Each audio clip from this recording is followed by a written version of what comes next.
Alright guys, welcome back to another video on the Dubai Propertyman YouTube channel. If you're new here, my name is Karan Bajaj, aka Dubai's friendly neighborhood property man. And today I'm gonna tell you guys about the 5 common mistakes that I see investors make when it comes to buying a property in Dubai. So with that being said, let's get straight to it, shall we?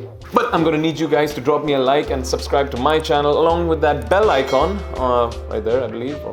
You get the point. Before we proceed, thank you. Mistake number 1, investing way too soon. Now when it comes to this mistake, not only do I mean this with regards to not doing your homework and due diligence before reaching out to a specialist or a professional, but also when it comes to your finances. For example, if you're buying a property in Dubai, especially if you're a first-time investor, whether you're buying from the primary market from a developer or the secondary market from a landlord, where you pay around 10 to 20% of the value of the property as a booking amount, you should be able to see yourself being able to afford the entire 100% of that particular property, even if you have to make projections of your future income based on your annual income. Now this is just me being conservative and playing it safe, but I'd also like to talk about having a good price range or budget, if I may, so that you don't end up buying a property in a bad location or a rather cheap property that will not appreciate or give you below average rental yields that you did not really expect. You want to be able to have a good budget that falls into a healthy price range so that you get more options and are able to buy a good property in a prime location that will probably maximize your chances for capital appreciation or rental yields. Now, if all this seems way too complicated and over the top, it's always better for you to consult with an expert or a broker so that he or she can give you an idea as to how much you'd be required to set aside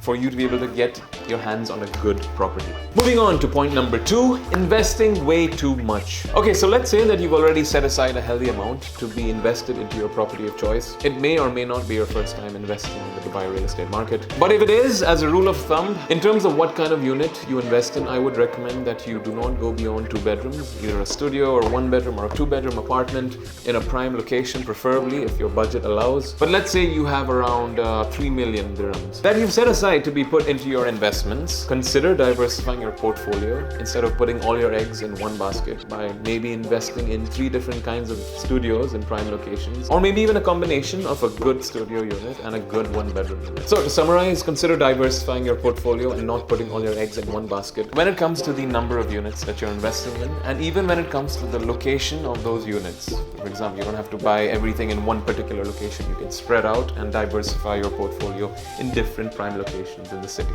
Okay, so mistake number 3, having no exit plan. So I'm going to start off by ripping this one straight out of Stephen Covey's book. I think it was rule number 2 when he said, begin with the end in mind, right? What is your goal of investing in the Dubai real estate market? What do you hope to achieve? Are you looking for capital appreciation, or are you looking for stable and consistent rental yields from either short-term or long-term rents? You want to put it up as an Airbnb, holiday home, whatever, or if you want to put it up as a regular long-term unit that you'd like to lease out to a potential tenant, or if you're looking to flip and resell at a premium, even before you pay the entire price of your property or before it even gets constructed. What do you want? If you do not know what you want, that's fine, that's fine. Maybe you can consider reaching out to a broker or a specialist in the market so that you get clear on how you can maximize your return on investment or return on equity. Mistake number 4 that I see investors make, approaching a developer directly. Like, why would you do that? Maybe because you don't know that if you reach out to a consultant or a broker or whatever they like to call themselves these days, you need to pay 0% commission if you buy from the primary market. Assuming you are buying from the primary market, considering the fact that you were planning to approach a developer directly. But here's what you need to know. A good broker is not personally invested, or is not personally attached rather, to any developer in particular, right? A good broker will understand your needs, will understand what exactly it is that you're looking for, and accordingly shortlist options for you from different developers. Okay, fine, you should know that some developers pay more commission to their brokers and some developers pay lesser. That's just how it is, demand and supply. Developers that get a lot of buyers from their end may not need to liaison with channel partners through their brokers, so they're not really willing to pay much of a commission to us, while there are other developers that are. But I promise you, if you find a good broker and you approach him and you tell him that, hey, listen, I'm planning to buy a primary market property or an off-land property with a payment plan, he will understand your needs, he will listen to what you want, and he will give you options accordingly from different developers for free. Unless you're planning to study the market for at least 3 months and figure out what options you'd like to consider from what developers, it's always better to reach out to somebody who's been in that field or is in that field full time, so that you end up saving time, energy, effort, and have multiple options at your disposal, while also enjoying the benefit of building a healthy relationship with a good broker who is hopefully a specialist or an expert in this particular field, so that he can help you resell or lease out your property or do whatever you want with it once you buy it. And last but not the least, point number 5, not looking at market trends data. Now I know that not all of us enjoy looking at stats and graphs and data and numbers, but before you consider reaching out to a broker or a specialist in that particular field, it's always advisable that you as the buyer do your own homework and due diligence online.